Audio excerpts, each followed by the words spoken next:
由同埋呢一個族群嘅權利。當然，我哋仲見到好多內地嘅教會係受到好多嘅打壓。可以見到香港同埋中國嘅人權同埋人道危機已經去到臨界點。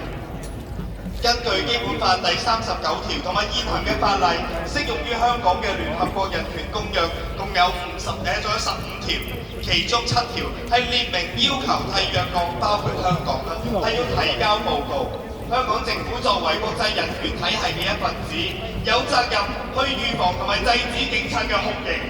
不人道同埋殘忍嘅手段對付示威者同埋被捕者，同埋要保障我哋嘅集會自由。摧毀人權嘅保障只需要一個獨裁者，